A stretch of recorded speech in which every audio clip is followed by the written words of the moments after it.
E há muitíssimos meses atrás, 10, 12 meses, nós lançamos, até eu ainda vice-presidente, lançamos um documento chamado Uma Ponte para o Futuro, porque nós verificávamos que seria impossível o governo continuar naquele rumo. E até sugerimos ao governo que adotasse as teses que nós apontávamos naquele documento chamado Ponte para o Futuro.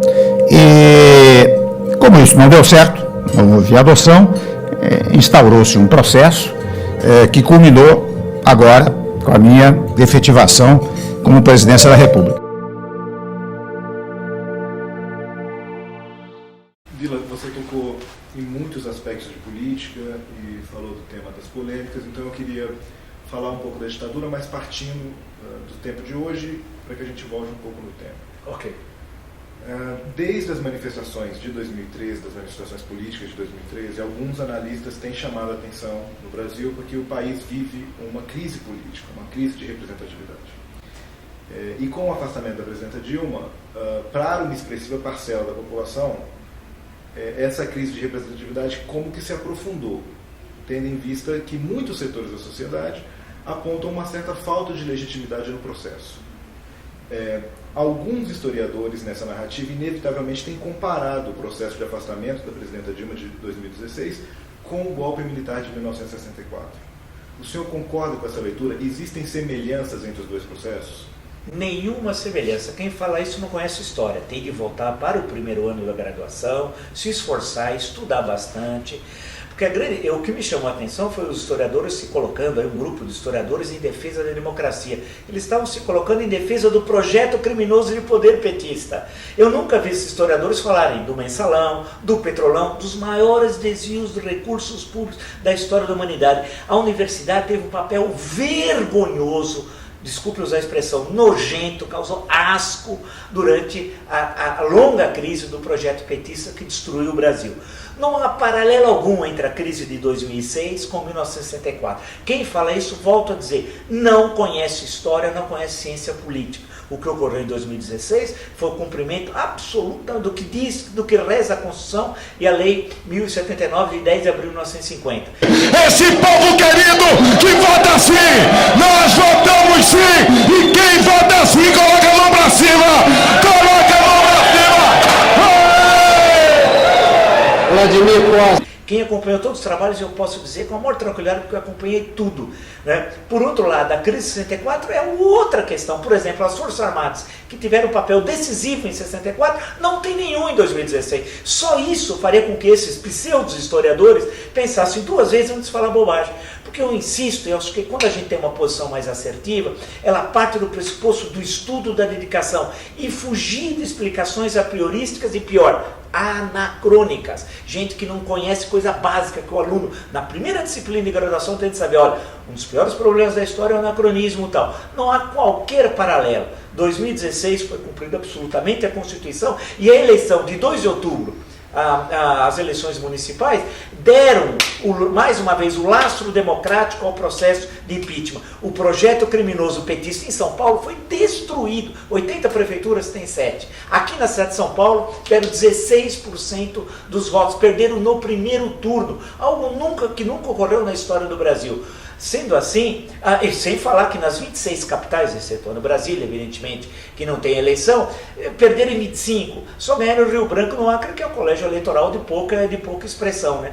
O que eu estou insistindo nessa questão, que primeiro houve a legitimidade das urnas, agora em 2016, seguiu absolutamente o processo constitucional e não há paralelo nenhum com a crise de 64. A grande questão que os historiadores que fazem paralelo não conhecem 2016 e pior, não conhece a crise de 64. Agora, Vila, independente do posicionamento de ver semelhanças entre os dois processos, parece que existe na trajetória política brasileira a permanência de alguns traços autoritários. Sim. Nas manifestações, por exemplo, sobretudo aqui em São Paulo, as manifestações que antecederam o processo de impeachment, muitas pessoas foram para as ruas pedindo intervenção militar, muitas pessoas foram para a rua com cartazes que sugeriam tortura da presidenta Dilma, tocavam nesse ponto. Ontem, por exemplo, eu estava caminhando aqui na Avenida Paulista, a avenida estava fechada, e um grupo de manifestantes pró-intervenção militar, um grupo pequeno, é verdade, estava distribuindo panfletos na rua. Eu peguei um dos panfletos para ler, conversei um pouco com eles, fiquei um pouco impressionado com essa manutenção de um certo discurso autoritário. Como é que a gente entende a permanência disso? Como é que a gente entende a permanência na sociedade brasileira de temas, por exemplo, como a intervenção militar, a aceitação de uma quebra de processo democrático, entre alguns setores, lógico? Olha, observe que em São Paulo, nas 4 do ano passado, manifestações, nas 2 desse ano, foram as maiores. A de março do ano passado foi a maior da história, e essa suplantou, a de março desse ano, de 2016, suplantou a de março do ano passado.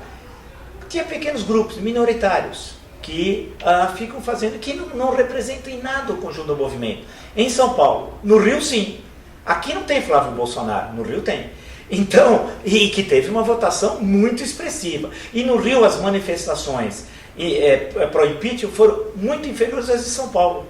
Portanto, São Paulo, nesse sentido, está apontando para a democracia. As contradições do passado, elas são representadas no Rio. O Rio olha para trás, São Paulo olha para frente. O Rio ainda tem partido indo para o segundo turno, como agora lá, o PSOL, que não sabe que dia 9 de novembro de 1989 caiu o Muro de Berlim. Para o PSOL o muro está lá. Nem entendeu, não entende nada do que está ocorrendo. E não só isso, como os intelectuais que estão no Rio, ou pseudo-intelectuais. E nós somos o único país do mundo que acha que quem dedilha violão é intelectual. Não é arte. Quem faz não é poeta, quem faz letra de música não é intelectual, né? Quem canta, apresentador, etc. tal, quem faz novelinha não é intelectual tal. Intelectual é uma outra categoria que não se aplica aqui a esses que normalmente no Brasil se dizem intelectuais tal. Então a questão que nós temos traços autoritários, nós temos uma longa história autoritária. Mas que não se compara com o autoritarismo do Uruguai, da Argentina, do Chile. O nosso autoritarismo tem a sua própria história. Ele é marcado fundamentalmente lá atrás pelo positivismo. Enquanto na Argentina, Chile, em alguns o nazismo era mais predominante, em outros o fascismo, no Brasil, durante o regime militar, por exemplo, e na história política do Brasil do século XX, não foi elemento determinante, mas sim a perspectiva autoritária. Vide, por exemplo, Oliveira Viana, que é provavelmente até anos 60 do século passado, o pensador mais influente efetivamente na cena política brasileira. Quando você lê o Idealismo da Constituição, claro que a primeira edição é distinta da segunda, na segunda ele enfia umas questões de fascismo, a segunda é dos anos 30, a primeira é dos anos 20, você vai ver o que é a perspectiva autoritária brasileira, porque está presente ali, né? A ideia do Estado forte, do Estado reformista, né? E para ele, no caso do Oliveira Viana, o Estado autoritário era caminho indispensável para a democracia, tal, uma interpretação sui generis. Mas para os positivistas, especialmente o Rio Grande, os castilhistas, e que vai influenciar muito o exército brasileiro, E30 e os movimentos posteriores, que chegam até 64, a ideia do Estado forte como elemento reformador tal. Então isso marcou uma perspectiva política brasileira, tanto à direita como à esquerda, que vale lembrar que o Partido Comunista teve um grande pé no positivismo. Vide, por exemplo, Luiz Carlos Prestes. Né? É difícil dizer que Prestes era um conhecedor do marxismo. Os 9 anos que ele ficou preso, ou o período precedente da sua formação intelectual, fundamentalmente no terror do positivismo, e depois o stalinismo, em que dialogava, até por incrível que pareça, com o positivismo, muito distante do marxismo clássico tal. Então a direita e a esquerda brasileira sempre tiveram uma relação com o poder autoritária, defender um Estado forte e uma relação de controle da sociedade civil.